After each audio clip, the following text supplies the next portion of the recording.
Director of Media Relations for the university, and this is typically a media briefing that we do on a weekly basis for our student media. And we decided this for this session to invite the community media at the same time because we thought this, with the situation with the economy and news basically every day coming out that jobs are in short order and it's going to be a very competitive market out there. And we're graduating a class of over 2,500 students in December and 5,000 more, plus more, in May. We just thought it would be a good opportunity to sort of help really convey some of the positive activities and opportunities that might be out there. And two of our folks in our Career Center at the university, Mariana Spoka and Andrea Lipat, both work, like I said, in the Career Center, and they help students on a daily basis, students, alumni, and that's really good. That basically covers your audience, right? Find jobs, make connections, figure out the best way to go about it, and what's out there, what's not out there. And I'll just pass it over to them. Mariana, you're going to start? Yes. Okay. Okay, thank you all for coming. And you saw in the release, we're here to talk about the economy and how it affects the college job market. So there's no need to reiterate the things that you've all reported so well in the media that have to do with the fact that the economy itself is in trouble, the recession is affecting the overall job market, but today we're going to be chatting with you for a few minutes about how that specifically affects the college job market. So it's the entry-level jobs for students who are graduating, as well as the market for students who want to get experience through internships before they graduate. And what we know comes from three main sources. One, it comes from the employers that we work with every day who are interviewing, hiring, and posting opportunities for our students here at Stony Brook.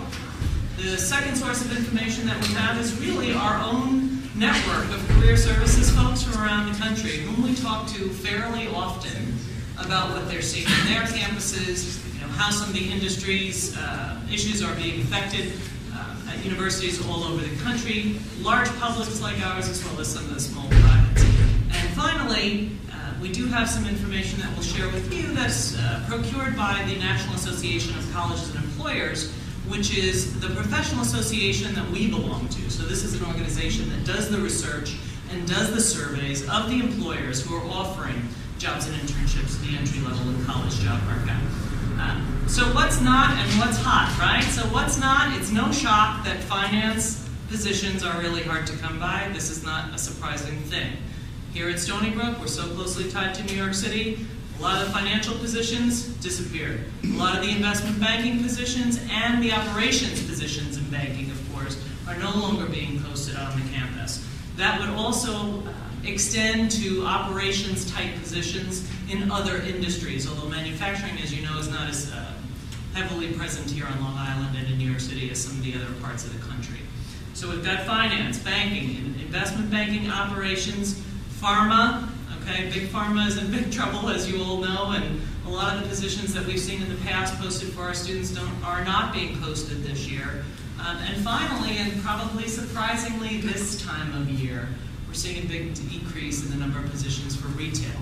Both the holiday help positions that usually get students through this season with some extra cash, as well as some of the more career-focused management training opportunities, both in the discount retail sector as well as some of the kind of higher-level retail establishments. Where are the bright spots? There are a few, and I can preface this by telling you, as we look at the market for the college jobs, it's doing a lot better than the market out there for the rest of the population. So there are some real good bright spots. I'll tell you, IT and engineering is still very good. In fact, Andrea will share some numbers with you in a couple of moments that will establish that for you. Nonprofits and healthcare, there's still a huge need for workers in these areas. And we're not seeing any drop off at all as it relates to the positions, both full-time and internships, for the college market in these areas. And my favorite bright spot, which is probably a surprise to many of you, that's the federal government. You may have heard some snippets over the years about how the federal government knows its workforce is graying. The federal government, surprisingly, has done some really amazing things to help educate and inform college students around the country about the thousands of positions that are coming open every year with the various agencies in the federal government. Most of them are not located in Washington, D.C. There is something that they have created. It's called Call to Serve, the Partnership for Public Service, and they are sending out information packets to colleges and universities like Stony Brook to help supply the information about the hiring trends, give information about the different federal agencies and what the job opportunities will be now and later throughout the country in the various agencies. So for the students in the room, if you ever want to review this packet, you're welcome to come to the Career Center and take a look at that. There's one big question mark as it relates to the job market, and this has to do with the green industry. You may have attended the energy conference held in Long Island last month that was sold out. You may be reading in the papers the green job market, energy, alternative forms of fuel. This is going to create thousands of new jobs around the country. It's a big question mark for us because right now we're not seeing them. Like, we're not seeing the actual job posts in the green sector. We're hoping, we're waiting, okay? But right now, it's not translating into real jobs every day for students and college graduates that we know about. So let me turn it over to Andrea, who's going to give you some numbers and some specifics about the actual employer activity on campus as we're seeing it. Okay, so I have the pleasure of working with the employers that are interested in recruiting students and oversee all those programs. So I do want to provide you with a few numbers as a frame of reference. And what we're seeing is really very close to what's being reported nationally through our professional association with regards to what Mariana mentioned is hot and what's not. So here at Stony Brook, we offer, like many schools, job and internship fairs to help connect our students with employers. And here we do two separate fairs. We do one specifically for our IT, engineering, and science students, and then we have our business, nonprofit, communications, government, and healthcare. Okay, so last spring, compared to last spring, our IT, engineering, science, job, and internship fair actually increased in the number of employers by 10%. So we were really excited by that because we kind of were unsure what we were going to see based on what we were hearing in the news. But it does go along the lines of there are still opportunities in technology, and there always will be. The industries may change, but there's always opportunities. As far as our general fair, that's where we saw a decrease. So the business and the healthcare and government, we did see a 20% decrease. So many of those were the business service type employers and retail organizations, and we weren't surprised by that.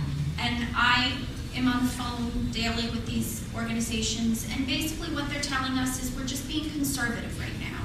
It's not as horrible as many of you might think. Companies are just trying to be conservative. So many of them said, we're not coming in the fall semester, but we will be back in the spring semester. Okay, so many of them would come both semesters. They're just trying to be a little more conservative. As far as our on-campus recruiting program, which brings employers to the campus to interview students here, we have seen only a slight decrease in that by 8% this semester as opposed to last year.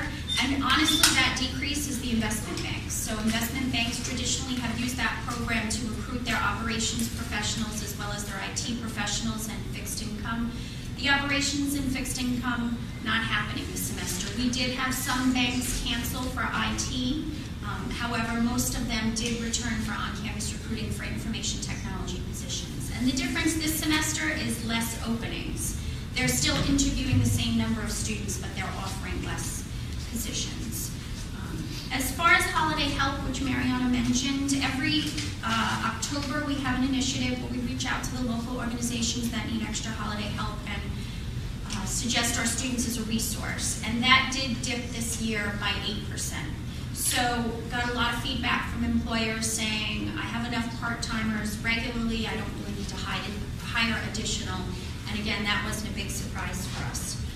As far as job listings go on our website, also as expected, we had a 14% decrease this fall as opposed to last fall.